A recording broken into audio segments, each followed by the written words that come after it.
केंद्रीय गृहमंत्री अमित शहांचं शिर्डी विमानतळावर आगमन, मुख्यमंत्र्यांकडून शहांचं स्वागत। अमित शहा उद्या शिर्डीत साईबाबांचं घेणार दर्शन।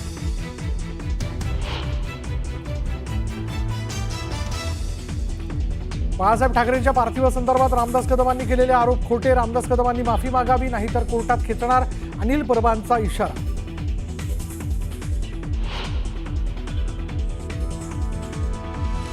रामदास कदमांच्या बायकोने जाळून घेतलं की जाळलं, अनिल परबांचा सवाल तर रामदास कदम ठोकणार अनिल परबांवर मानहानीचा दावा।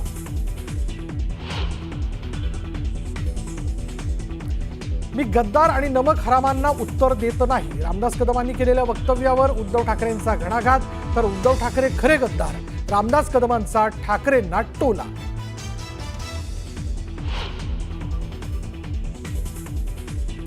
ओबीसी संघटनांसोबत सरकारची चर्चा, 2 सप्टेंबरचा GR रद्द करण्याची मागणी, 10 ऑक्टोबरच्या मोर्चावर ओबीसी नेते ठाम।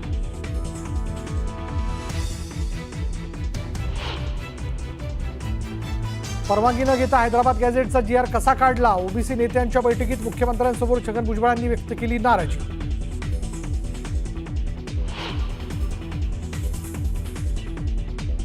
GR रद्द होऊ शकत नाही, ओबीसी नेत्यांच्या मागणीवर मनोज जरांगे संतापले, ओबीसी नेते राजकारण करत असल्याची टीका।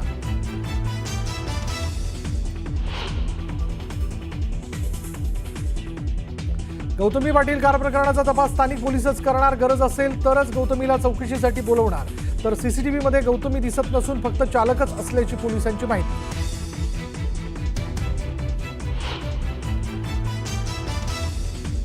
ऑस्ट्रेलिया दौऱ्यासाठी विराट, रोहितचं कमबॅक, तर शुभमन गिल भारतीय वनडे संघाचा नवा कर्णधार।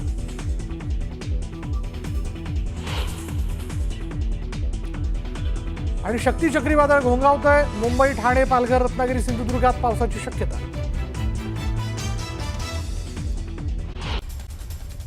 तर कळवणमधील आदिवासी आंदोलनाला हिंसक वळण लागले, संतप्त आंदोलकांनी पोलिसांवरती तुफान दगडफेक केली। आदिवासी शेतमजुराचं अपहरण करून हत्या करणाऱ्यांना अटक करण्याची मागणी आंदोलकांनी केली। आंदोलकांनी पोलिसांच्या वाहनावर देखील दगडफेक करत काचा फोडल्या। दरम्यान सध्या कळवण परिसरात तणावपूर्ण शांतता असून आंदोलक मागणीवरती ठाम आहेत। पुण्याच्या पर्वती परिसरात पाईपलाईन फुटली, बोरवेलचं काम सुरू असताना ही पाईपलाईन फुटली, त्यामुळे लाखो लिटर पाणी वाया गेलं।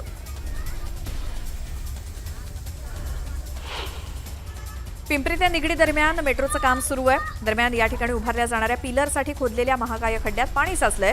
इथे संरक्षक कठडे नाहीत, तरीही मुलं पोहण्यासाठी या खड्ड्यात उतरली, त्यामुळे दुर्घटनेची शक्यता वर्तवली जाते। लाडकी बहीण योजनेची वेबसाईट बंद झाल्यामुळे ई-केवायसी करण्यात अडचणी येत आहेत। 2 ते 3 दिवसांपासून वेबसाईट उघडत नसल्यामुळे महा सेवा केंद्राबाहेर महिलांनी गर्दी केली, तर केंद्रचालक सुद्धा त्रस्त झालेत। परभणीच्या राजवाडी परिसरातील रस्त्यावरील पुलाचे कठडे वाहून गेलेत, त्यामुळे अपघाताचा धोका वाढल्यामुळे नागरिकांनी चिंता व्यक्त केली। तातडीनं कठडे दुरुस्त करण्याची मागणी करण्यात आली आहे। बुलढाणा जिल्ह्यामध्ये स्मार्ट विद्युत मीटरला नागरिकांनी विरोध केलाय। वीज बिल जास्त येत असल्यामुळे नागरिकांनी आमदार संजय गायकवाड यांच्याकडे तक्रार केली। दरम्यान ऊर्जा मंत्र्यांची भेट घेणार असल्याचं गायकवाडांनी म्हटलं। वर्धा जिल्ह्यातील उमेदवारांना नियुक्तीपत्राचं वाटप करण्यात आलंय। पालकमंत्री पंकज भोयर यांच्या हस्ते नियुक्तीपत्र प्रदान करण्यात आलं। 55 जणांना अनुकंपा तत्वावर नोकरी आणि 94 उमेदवारांना शासकीय नोकरीचे आदेश देण्यात आले। रत्नागिरी जिल्ह्यातील दाभोळ खाडीवरील प्रस्तावित पुलाचं काम रखडल्यामुळे रेवस ते रेड्डी सागरी महामार्गाला मोठा ब्रेक लागलाय। कोकणातील पर्यटनाला चालना देण्यासाठी या महामार्गाची संकल्पना अस्तित्वात आणण्यात आली, मात्र अद्यापही दाभोळ ते वेलदूर दरम्यानचा हा 3 किलोमीटर लांबीचा पुलाचा प्रकल्प कागदावरतीच आहे। अमरावती जिल्ह्यातील धामणगाव रेल्वे, चांदूर रेल्वे या तालुक्यातील दत्तापूर सेवा सहकारी संघ आणि चांदूर खरेदी विक्री संघ तसंच धामणगाव चांदूर रेल्वे बाजार समितीच्या वतीनं पुढाकार घेऊन मुख्यमंत्री सहायता निधीसाठी मदत देण्यात आली। नुकसानग्रस्त शेतकऱ्यांसाठी तब्बल 3,53,000 रुपयांचे धनादेश जिल्हाधिकाऱ्यांना सुपूर्द करत शेतकरी मदतीसाठी योगदान देण्यात आलं। पुण्याच्या मावळ तालुक्यातील शेतकऱ्यांना ऊसाच्या उत्पादनात मोठा धोका निर्माण झालाय। ऊसावरती तांबेरा नावाच्या रोगाचा प्रादुर्भाव झाल्यामुळे ऊसाचं उत्पादन घटण्याची शक्यता आहे आणि या परिस्थितीवरती नियंत्रण मिळवण्यासाठी संत तुकाराम सहकारी साखर कारखान्यानं पुढाकार घेतलाय। यानंतर इथे बघूयात महाराष्ट्र विशेष।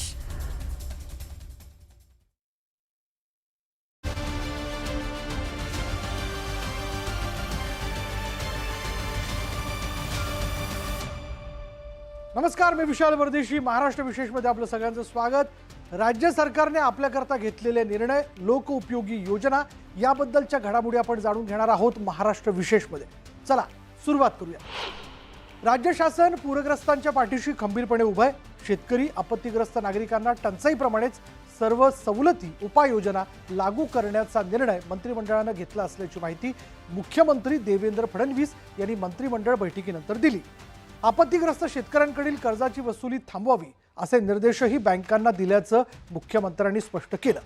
केंद्राच्या मदतीची वाट न पाहता राज्य सरकारने स्वतःच्या निधीतून मदत देण्यास सुरुवात केली आहे. विहीर खचणं, शेतजमीन खरडून जाणं अशा केंद्र सरकारच्या निकषाबाहेर जाऊन झालेल्या नुकसानीवरही राज्य सरकार स्वतंत्र मदत करणार आहे. पहिल्या टप्प्यातलं जे काही नुकसान होतं ऑगस्टपर्यंतचं, त्याकरता 2215 कोटी रुपये हे राज्य सरकारने वितरित करणं चालू केलेलं आहे. KYCचे जी काही अट होती ती शिथिल करून ॲग्रीस्टॅकच्या रेकॉर्डप्रमाणेच हे पैसे देण्याचा आम्ही निर्णय घेतलेला आहे आणि त्या संदर्भातली कारवाई आम्ही सुरू केलेली आहे. आता बातमी चंद्रपूरमध्ये. चंद्रपूर जिल्ह्याने खनिज क्षेत्रात अनेक चांगले उपक्रम हाती घेतलेले आहेत. विशेष म्हणजे खनिज विकास निधीमधून रोजगार निर्मिती, आरोग्य, विकास, शिक्षण, कौशल्य आधारित नाविन्यपूर्ण प्रकल्प चंद्रपूर जिल्ह्यात अतिशय चांगल्या पद्धतीने राबवण्यात येत आहेत. यात टाटा ट्रस्टच्या माध्यमातून कॅन्सर हॉस्पिटलची उभारणीही करण्यात येणार आहे. विशेष म्हणजे चंद्रपूर आणि गडचिरोलीमध्ये इंडस्ट्रीयल मॅग्नेट तयार होत असून औद्योगिक विकासामुळेच समृद्ध अर्थव्यवस्था निर्माण होणार आहे असं राज्याचे मुख्यमंत्री देवेंद्र फडणवीस यांनी सांगितलं. पुढली बातमी अशी की संसर्गजन्य आजार नियंत्रणासाठी विशेष कृती दल तयार करण्यात आले. गोदरेज कन्झ्युमर्स कंपनीने मुख्यमंत्री फडणवीसांच्या आवाहनाला प्रतिसाद दिला. Indian council of medical research, सार्वजनिक आरोग्य विभाग आणि गोदरेज कन्झ्युमर्स यांच्या सहकार्याने हे दल काम करणार आहे. महाराष्ट्रात मलेरिया, डेंग्यू आणि चिकनगुनिया यासारख्या आजारांवर वैज्ञानिक आणि सर्वसमावेशक आराखडा तयार केला जातोय. या उपक्रमाअंतर्गत 6 जिल्ह्यांमध्ये विशेषतः गडचिरोलीत महत्त्वाचं यश मिळालंय. पुढली बातमी अशी की छत्रपती शिवाजी महाराजांच्या विचारसरणीने चालणारं हे सामान्य जनतेचं सरकार आहे. समाजाच्या प्रत्येक घटकाच्या हिताचा विचार करणं हेच या सरकारचं धोरण आहे. कैलासवासी अण्णासाहेब पाटील यांनी माथाडी कामगारांचं जीवनमान उंचवण्यासाठी सुरू केलेली चळवळ कोणीही थांबवू शकत नाही. या माथाडी कामगारांचे प्रश्न मार्गी लावण्यासाठी सर्वतोपरी प्रयत्न करू अशी ग्वाही मुख्यमंत्री देवेंद्र फडणवीस यांनी दिली. आता बघूयात, मुख्यमंत्री देवेंद्र फडणवीसांनी यवतमाळमधील अवधूतवाडी पोलीस स्टेशनला भेट दिली. पोलिसांनी सुरू केलेल्या ऑपरेशन प्रस्थान या उपक्रमाची माहिती त्यांनी घेतली. ऑपरेशन प्रस्थान अंतर्गत यवतमाळ पोलीस शालेय विद्यार्थिनींना स्वसंरक्षणासाठी आणि सक्षमीकरणासाठी कराटे प्रशिक्षण देत आहेत. यानंतर पाहूयात, राज्यातील अतिवृष्टी आणि पूरस्थितीमुळे 12वीच्या विद्यार्थ्यांना परीक्षा अर्ज भरण्यास मुदतवाढ देण्यात आली आहे. राज्य परीक्षा मंडळाने अर्ज भरण्याची मुदत 20 ऑक्टोबरपर्यंत वाढवली आहे आणि ही मुदतवाढ उपमुख्यमंत्री एकनाथ शिंदेंच्या सूचनेनुसार शिक्षण मंत्री दादा भुसे यांनी केली. परीक्षेसाठी अर्ज भरण्याची मूळ अंतिम तारीख 30 सप्टेंबर होती. बाह्य पद्धतीने परीक्षा देणाऱ्या विद्यार्थ्यांसाठी अर्ज भरण्याची मुदत 15 ऑक्टोबरपर्यंत वाढवण्यात आली आहे. नवीन परीक्षा केंद्रासाठी अर्ज करण्याची मुदत 10 ऑक्टोबरपर्यंत वाढवण्यात आली आहे. पुढली बातमी बारामतीतनं. बारामतीच्या मौजे वाघळवाडी तालुक्याला लवकरच 100 खाटांचं रुग्णालय मिळणार आहे. उपमुख्यमंत्री अजित पवारांच्या हस्ते आरोग्य पथकाच्या नवीन इमारतीचं भूमिपूजन करण्यात आलं. पुण्यश्लोक अहिल्यादेवी होळकर शासकीय वैद्यकीय महाविद्यालय यांच्या अखत्यारीतील या आधुनिक हॉस्पिटलसाठी आवश्यक निधी मंजूर झाला असून तब्बल 10 एकर गायरान क्षेत्रामध्ये ही सुविधा उभारली जाणार आहे. आणि आता मुंबईकरांसाठी एक महत्त्वाची बातमी. वांद्रे ते कुर्ला पॉट टॅक्सीचा प्रकल्प देशातील एकमेव असून तो मॉडेल प्रकल्प म्हणून राबवण्यात यावा. या प्रकल्पाच्या कामाला गती देण्याचे निर्देश उपमुख्यमंत्री एकनाथ शिंदे यांनी दिले. उपमुख्यमंत्र्यांच्या निवासस्थानी पॉट टॅक्सी संदर्भात सादरीकरण झालं. परिवहन सेवेचं पुढचं पाऊल म्हणून पॉट टॅक्सी असून BKC ही सेवा महत्त्वाची ठरणार आहे. पुढली बातमी अशी की स्वच्छता ही सेवा 2025 या अभियानांतर्गत स्वच्छोत्सव उपक्रम राबवण्यात येतोय. त्याचाच एक भाग म्हणून उपमुख्यमंत्री एकनाथ शिंदे यांच्या हस्ते, त्याचबरोबर कौशल्य, रोजगार, उद्योजकता आणि नाविन्यता मंत्री तथा मुंबई उपनगरी जिल्ह्याचे सहपालकमंत्री मंगलप्रभात लोढा यांच्या प्रमुख उपस्थितीत सामूहिक श्रमदान करण्यात आलं. आज महाराष्ट्र विशेषमध्ये इथेच थांबणार आहोत. पहा फक्त न्यूज 18 लोकमत.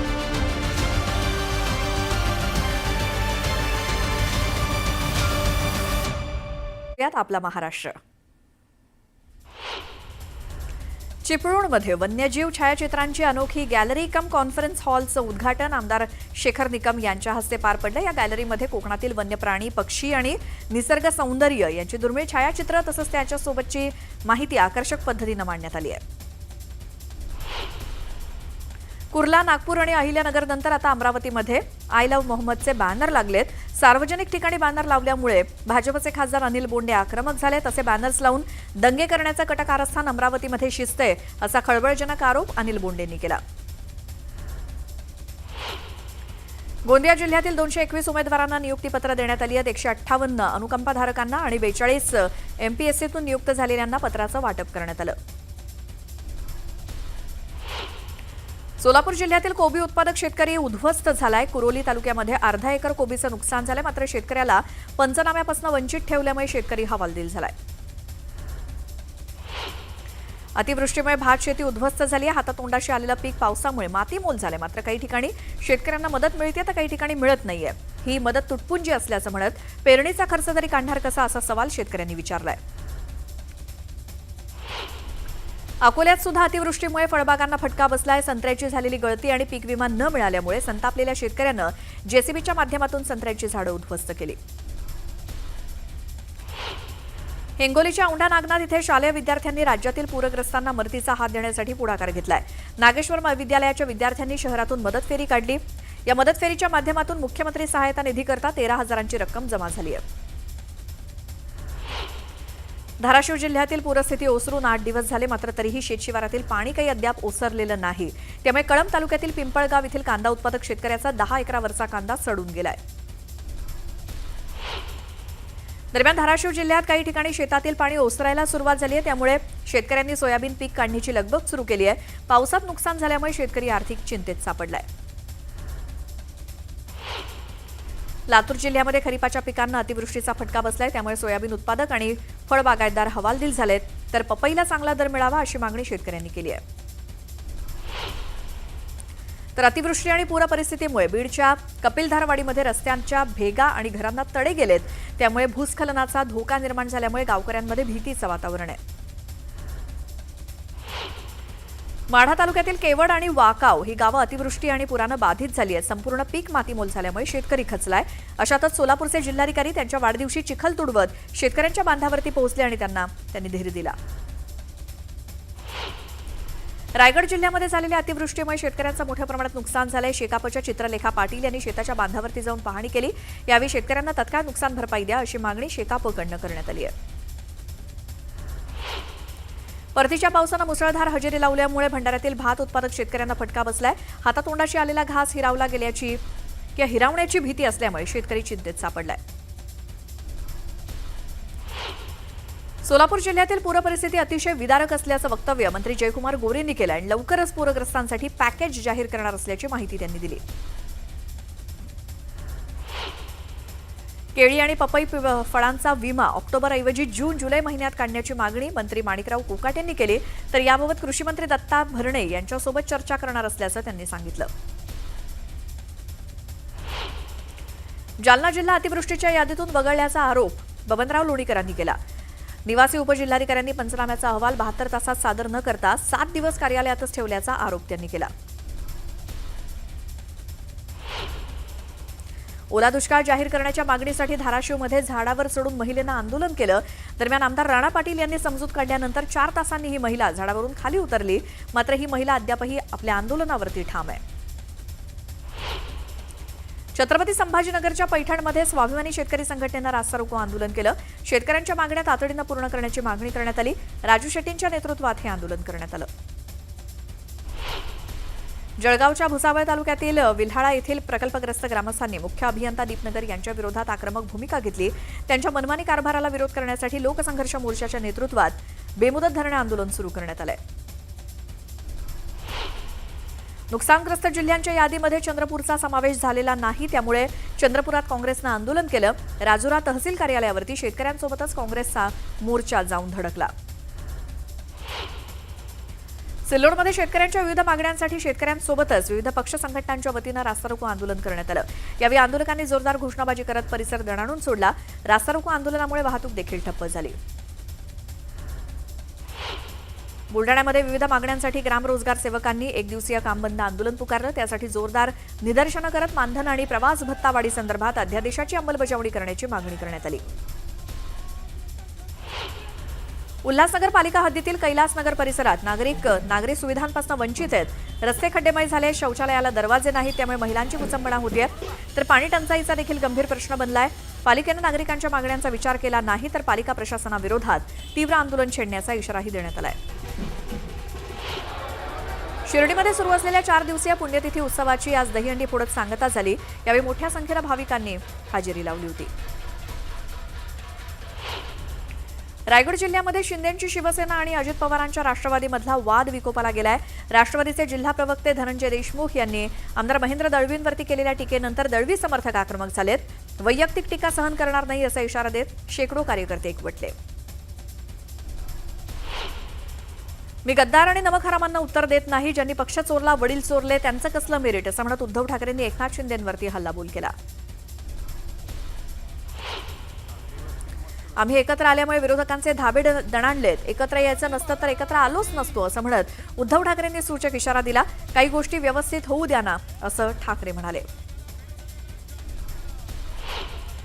पुण्यामध्ये उद्धव ठाकरेंचा सत्कार करण्यात आला. मणिपूरच्या भगिनीनं सत्कार केल्यानंतर निशब्द झाल्याचं वक्तव्य ठाकरेंनी केलं. तर मणिपूर पेटलं असताना काही करू शकलो नाही याचं वाईट वाटत असल्याची भावना त्यांनी व्यक्त केली.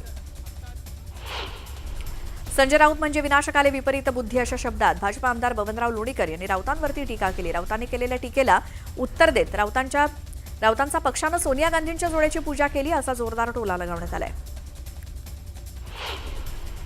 भाजप सक्षम असेल तिथे स्वबळावरती लढण्याचा हट्ट धरणार असल्याचं गणेश नाईकांनी म्हटलं. त्यांच्या या वक्तव्यातून त्यांनी शिंदेंना आव्हान दिल्याची जोरदार चर्चा आहे.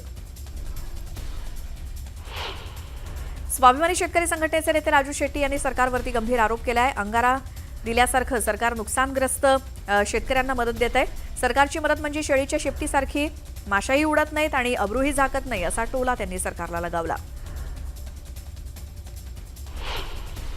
रामदास कदम यांच्या विरोधात ठाकरेंची शिवसेना आक्रमक झाली आहे. 14 वर्षांनी कदमांना कंठ का फुटलाय.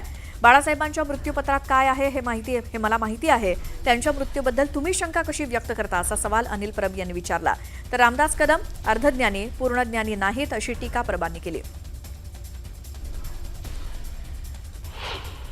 तर अनिल परबांनी पत्रकार परिषद घेऊन अज्ञानाचं प्रदर्शन केलंय. अनिल परब अर्धवट वकील आहे, पैसे कमी पडल्यानं असे आरोप केले जात आहेत असा खरपूस टोला रामदास कदम यांनी अनिल परबांना लगावला.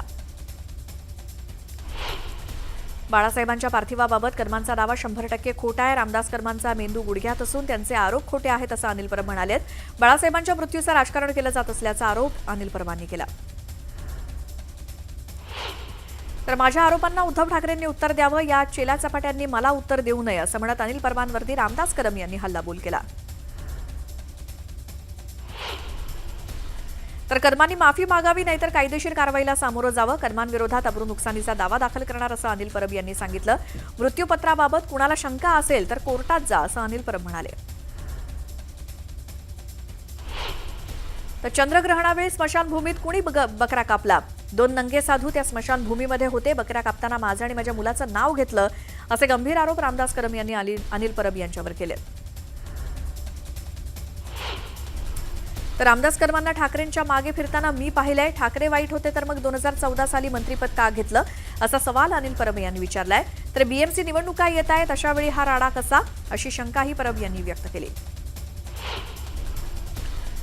तर 2014ला लोक हसतील म्हणून मला मंत्री केलं. नाईलाजानं मला मंत्रिपद दिलं आणि मलाही नाईलाजानंच खातं घ्यावं लागलं होतं असं म्हणत अनिल परबांच्या आरोपांना रामदास कदम यांनी प्रत्युत्तर दिलं. फडणवीसांचं सरकार अशा मंत्र्यांमुळे डागाळलं जात आहे. मुख्यमंत्र्यांनी अशा नेत्यांना हाकलून दिलं पाहिजे. असे शिशुपाल मुख्यमंत्री का वाचवतायत असा सवाल अनिल परबांनी उपस्थित केला. मुख्यमंत्री अशा लोकांना वाचवून स्वतःची प्रतिमा मलिन करतायत असं अनिल परब म्हणाले. अनिल परबांनी रामदास कदम यांच्यावरती केलेल्या आरोपांनंतर अनिल परबांविरोधात मानहानीचा दावा ठोकणार असा इशारा रामदास कदम यांनी दिलाय. तर सोमवारी मुख्यमंत्र्यांना भेटून सीबीआय चौकशीची मागणी करणार असंही ते म्हणाले. तर ज्योती रामदास कदम यांनी जाळून घेतलं की त्यांना जाळलं असा सवाल परबांनी विचारला. कदमांचा मुलगा आता गृहराज्यमंत्री आहे, त्यानं याची चौकशी करावी अशी मागणी परबांनी केली. रामदास कदमांच्या पुतळ्यानं आत्महत्या का केली याची देखील चौकशी करा असं म्हणत परबांनी रामदास कदम यांची नार्को टेस्ट झाली पाहिजे अशी मागणी केली. अशाच काही घडामोडी आपल्याला वेगवान स्वरूपात बघायच्या आहेत. मात्र एक छोटासा ब्रेक घेऊन लगेच परत येऊया. तुम्ही बघत राहा आपला महाराष्ट्र.